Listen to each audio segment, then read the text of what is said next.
Bonjour à tous. Dans le cadre des tutos du CEDIV, je vais vous proposer durant plusieurs semaines des tutos sur les outils pratiques que l'on est tous amenés à utiliser au quotidien. Donc aujourd'hui, ce que je vous propose de faire, c'est d'apprendre à créer et insérer votre signature de mail directement dans votre messagerie Outlook.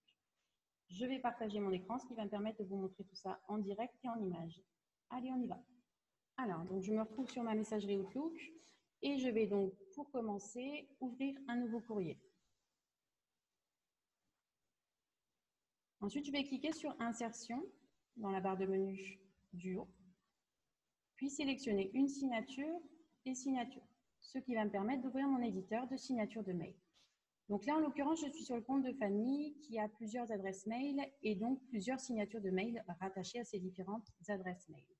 Nous, ce qu'on va faire pour créer notre signature de mail, du coup, c'est cliquer sur Nouveau, tout simplement, et lui donner un nom. Donc moi, je vais l'appeler Marion CEDIV Travel.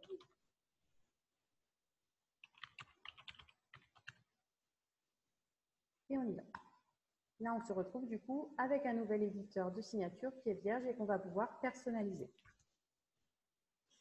Donc à ce niveau-là, on a deux possibilités. La première, c'est du coup de créer notre signature de mail directement à l'aide du clavier. La seconde, c'est si je me retrouve avec une signature de mail qui est déjà composée sous forme d'image, je vais pouvoir aller l'insérer directement dans mon éditeur. Donc je vais vous montrer les deux méthodes. Allez, c'est parti. Donc la première, je crée ma signature de mail directement à l'aide de mon clavier. Je remets mon nom, mon prénom, le poste que j'occupe,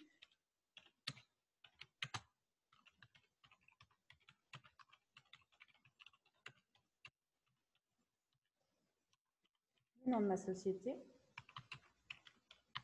Alors, changer, c'est mieux, avec un accent.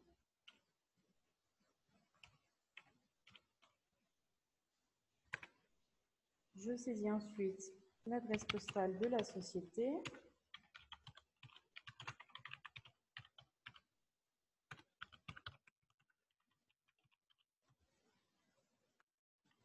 Ainsi que mes coordonnées téléphoniques et mail.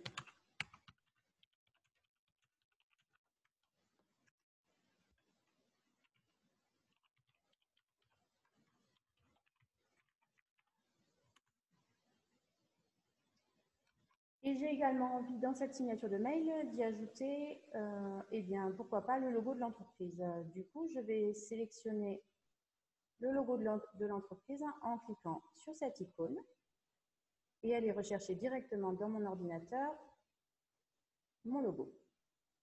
Je le sélectionne et insère. Il va du coup se positionner juste en dessous de ma signature de mail. C'est parfait.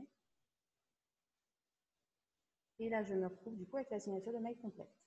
La deuxième solution, du coup, je vous le disais tout à l'heure, c'est si j'ai une signature de mail qui est une image pure et dure, je vais donc, là je supprime ce que j'ai fait, aller la chercher de la même façon que j'ai été chercher mon logo tout à l'heure.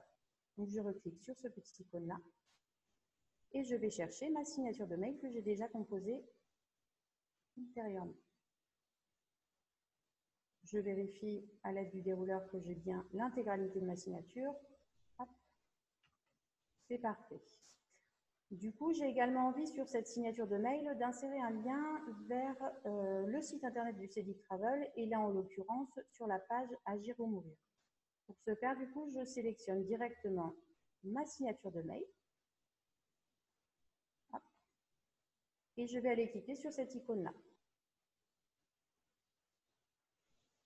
Je vais chercher le lien du site internet vers lequel je souhaite que ma signature redirige et je l'insère juste ici. Alors, là où il faut bien faire attention, c'est que soit toujours sélectionné fichier ou page web existante, puisque c'est vers un site internet que vous souhaitez que votre adresse, que votre signature de mail redirige. Et ensuite, je vais cliquer sur OK. Voilà, donc là, on se retrouve avec la signature de mail qui est complète et avec le lien vers le site que j'ai choisi. Et ensuite, pour terminer le travail, ce que la messagerie va me demander, c'est de sélectionner du coup l'adresse mail à laquelle je souhaite rattacher cette signature de mail. Donc là, moi, par exemple, je vais prendre communication@cediv.fr. Et si je souhaite que cette signature s'affiche lors des nouveaux messages, donc oui.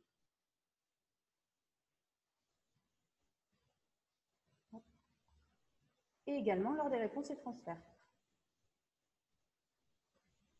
Le travail est terminé. J'ai ensuite à cliquer sur OK. Et pour vérifier que tout ce que l'on vient de faire a bien été pris en compte par la messagerie, je vais fermer mon ancien message et je vais rouvrir un nouveau courrier. Voilà. Et là, donc du coup, on vérifie bien qu'on est avec la bonne adresse mail que l'on a souhaitée et qu'on se retrouve bien avec la signature de mail que l'on vient de créer également. Donc, je vous remercie pour votre attention. N'hésitez pas à prendre 5 minutes et à créer et insérer votre signature de mail. C'est hyper important et surtout, ça fait gagner un temps précieux à vos interlocuteurs lorsqu'ils reçoivent un mail de votre part et qu'ils ont besoin de vous contacter par téléphone. Voilà, ils ont juste à prendre le mail, regarder votre signature de mail et composer directement votre numéro de téléphone. Donc, c'est très pratique pour tout le monde. N'hésitez pas, si vous avez des questions, à me faire éventuellement un petit mail, du coup sur l'adresse contact@cisic.fr. Je vous souhaite une très belle journée à tous. À bientôt.